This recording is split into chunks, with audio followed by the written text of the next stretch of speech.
ఈరోజు మనము పిఎఫ్లో లేటుగా మనము పే చేసినట్లయితే పెనాల్టీ ఛార్జెస్ అలాగే డ్యామేజెస్ ఛార్జెస్ ఏ విధంగా మనము చలానా జనరేట్ చేయాలి, ఏ విధంగా మనము ఆ అమౌంట్ను పే చేయాలన్నది తెలుసుకుందాం. కానీ ఇది రెండు డిఫరెంట్ సెక్షన్లుగా మనకి చలానా మనము చేయవలసి ఉంటుందండి.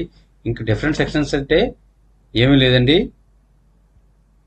మనకి 7Q అనేది ఒక సెక్షన్ కింద మనం 12% ప్రయాణము కింద లేట్ ఫేజ్ ఇంట్రెస్ట్ మనం కట్టాల్సి ఉంటుందండి. ఎందుకంటే మనం ఎవ్రీ మంత్ 15వ తారీఖున మనం పే చేయాలి కదా. కానీ మనం లేట్గా గవర్నమెంట్కి పీపీఎఫ్ గవర్నమెంట్కి మనం చేస్తున్నాం కాబట్టి దానికి ఇంట్రెస్ట్ ఎన్ని రోజులు లేట్గా మనం పేమెంట్ చేస్తున్నామో అన్ని రోజులకి ఇంట్రెస్ట్ పే చేయాలి. అంతేకాకుండా డ్యామేజ్ ఛార్జెస్ అంటే పెనాల్టీ, మనం లేట్గా పే చేసినందుకు గాను పెనాల్టీ కూడా సెక్షన్ 14B కింద మనము పే చేయాలన్నమాట. అది లేట్ ఏ విధంగా అంటే 15వ తారీఖు దాటి నుంచి 2 months లోపు అయితే 5% పెరగడం. అదే 2 months నుంచి 4 months వరకు లేట్ అయిపోయింది అనుకోండి 10% పెరగడం. అలాగే 6 months and 4 to 6 months and 6 months వరకు లేట్ అయిపోయింది అనుకోండి 15%.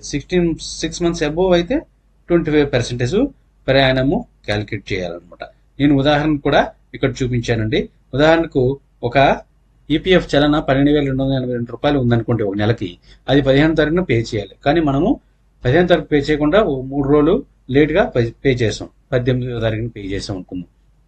అప్పుడు ఏ విధంగా క్యాలిక్యులేషన్ అంటే ఇవ్వండి, 12,282 into 12% divided 365 into 3 days 12 rupees వచ్చింది అనమాట. అదేవిధంగా మనము సెక్షన్ 14B అంటే పెనాల్టీ డ్యామేజెస్ ఛార్జెస్ అంటారు.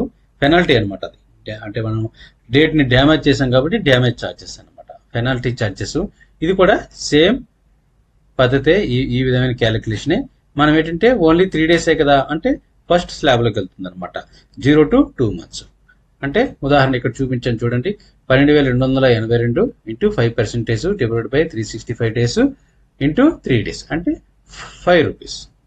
ఇది ఈ విధంగా మనము చలానా లేట్గా పే చేసిన ఎన్ని రోజులు లేట్గా పే చేస్తే అన్ని రోజులు లేట్గా ఈ రెండు సెక్షన్ల కింద section 7Q interest at the same time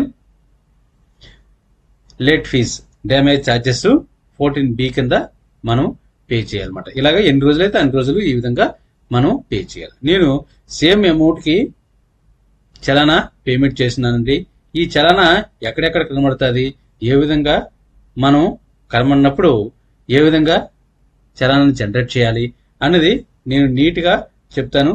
pin to pin చూడండి, ఎక్కడ స్కిప్ చేస్తే మీరు పాయింట్ మిస్ అవుతారు. మనం ముందుగా ఈపీఎఫ్ పోర్టల్లోకి వెళ్ళిన తర్వాత ఈ విధంగా మనకి ఈపీఎఫ్ పోర్టల్ సైట్ కనబడుతుందండి. దీనిలోని చూడండి, ఇక్కడ dear employer you are liable to pay damage charges 14B on belated payment of dues to avoid incur under section 14B click here అని వస్తుంది చూస్తారా.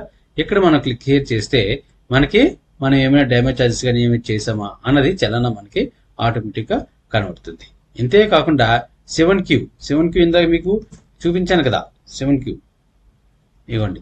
7Q అంటే ఇంట్రెస్ట్, ఇది వేరేగా అది వేరేగా చలానా మనకి జనరేట్ అవుతుంది. కానీ రెండు ఒకటే చలనంలో మొత్తం కలిసిపోతాయి అన్నమాట.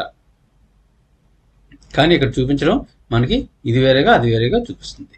ఇవ్వండి, ఈసారి ఇక్కడ క్లిక్ చేయాలి. ఇక్కడ క్లిక్ చేసినా ఆ చలానా వస్తుందండి, ఇక్కడ క్లిక్ చేసినా మనకి చలానా వస్తుంది. సెక్షన్ ఇది వేరేగా చూపించారు, ఇది 14B సెక్షన్గా చూపించారు.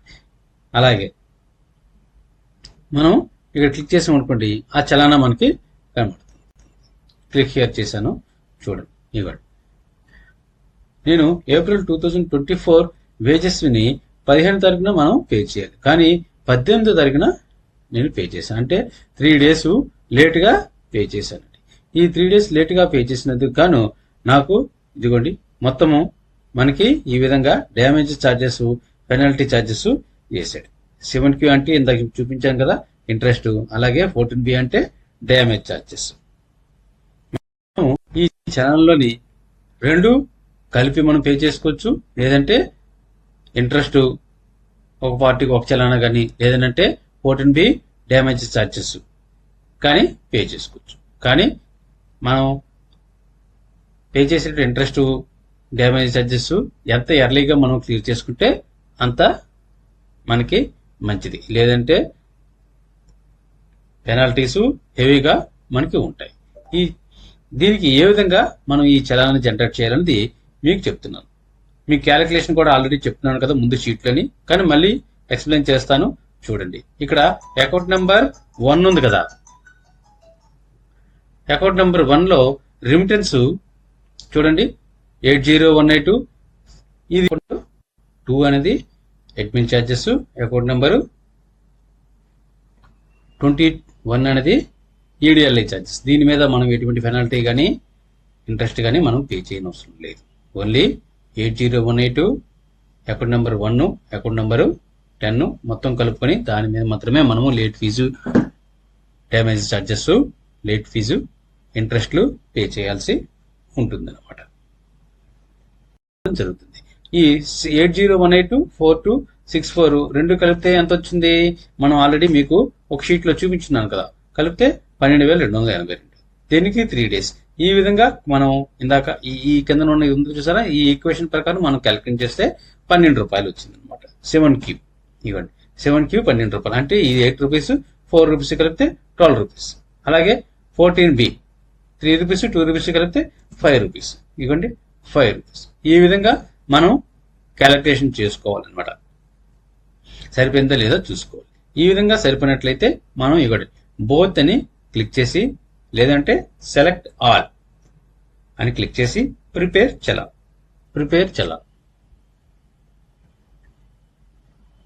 Okay, challan prepared successfully. ఇవ్వండి TRR నెంబర్ వచ్చింది కదా, దీన్ని ఓకే చేయడం. చూసారా, ఈ విధంగా వచ్చేస్తుంది అనమాట. వచ్చిన తర్వాత ఇవ్వండి ఇక్కడ పే అని కొడితే మన అకౌంట్ నెంబర్కి వెళ్ళిపోతుంది. అక్కడ నుంచి మనం పేమెంట్ చేయడం. ఇది డ్యామేజ్ ఛార్జెస్, ఇంట్రెస్ట్ మనం లేట్గా పే చేసినప్పుడు ఈ విధంగా మనం పే చేయాలండి. నేను ఆల్రెడీ పాతవి మనము పే చేసినవి కింద వచ్చేస్తాయి. రీసెంట్ చలానా మనం ఆల్రెడీ అంతకుముందు ఎప్పుడైనా రిసిప్ట్గా మనం పేమెంట్ కట్టినట్టయితే ఈ విధంగా వచ్చేస్తే ఇక్కడ రిసిప్ట్ ఫైల్ కొట్టగానే మనకి రిసిప్ట్ జనరేట్ అయిపోతుంది అనమాట.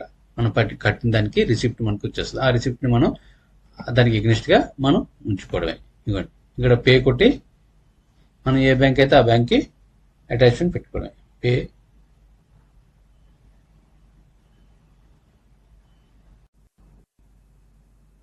ఇక్కడ పేమెంట్ సక్సెస్ఫుల్లీ అనే మనకి ఇలా చూపించేస్తుంది. పేమెంట్ చేసిన తర్వాత ఓకే క్లిక్ చేయగానే click okay you want to payment confirmation to merchant okay successful అని వచ్చింది కదా. ఇప్పుడు మనం ఆ చలానాన్ని మనము పేమెంట్ అయిపోయిందా లేదా అని చెక్ చేసుకోవాలనుకుంటే పేమెంట్స్ లోకి వెళ్ళి ఈసీఆర్ ఈ రిటర్న్ ఫైల్ లోకి వెళ్తే మనకి ఈ విండో మనకి వస్తుంది. దీనిలోని చూడండి view pay 70Q view 70Q 14B section చలానాస్లోని మనం చూసుకున్నట్లయితే ఇక్కడ మనకి కనబడుతుంది. ఇవ్వండి ఇక్కడ awaiting payment response from bank అని ఉందండి. ఇక్కడ మనం పేమెంట్ సక్సెస్ఫుల్ అని కాసేపు పోతే వచ్చేస్తుందండి. మీరేం కంగారు పడిన అవసరం ఏమీ లేదండి. మనకి పేమెంట్ సక్సెస్ఫుల్ ఇందాక వచ్చింది కాబట్టి ఏమీ ఇబ్బంది పడిన అవసరం లేదండి. చూడండి ఇక్కడ మళ్ళీ చెక్ చేద్దాం. వ్యూ అండ్ పే చలానాస్ మీద క్లిక్ చేయగానే మనకి ఇవ్వండి చూడండి పేమెంట్ కన్ఫర్మ్ అయిపోయింది. 11 రూపీస్ మొత్తం 17 రూపీస్ చూసారు కదా. అది మీరేమి పేమెంట్ కన్ఫర్మ్ అవ్వలేదని చెప్పేసి కంగారు పడిన అవసరం లేదండి. ఇవ్వండి ఇక్కడ రిసిప్ట్ ఫైల్ ఉంది కదా, దీని మీద క్లిక్ చేయగానే మనకు ఒక PDF జనరేట్ అవుతుందండి. ఇవ్వండి మనం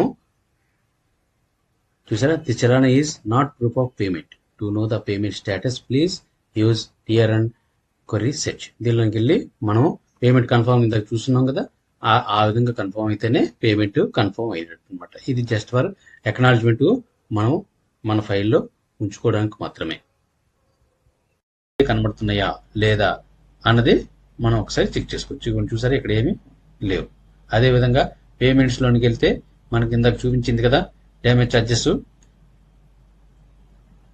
ఇక్కడ ప్రిపేర్ చలాన్ చూసారా, ఇది క్లిక్ చేయగానే ఇక్కడ ఏమైనా కనబడుతున్నాయా అనేది కూడా చెక్ చేసుకోవచ్చు. ఇవ్వండి చూసారా, ఇక్కడ ఏమీ లేవు, అంటే మొత్తం మనం కట్టేసినట్టు అనమాట.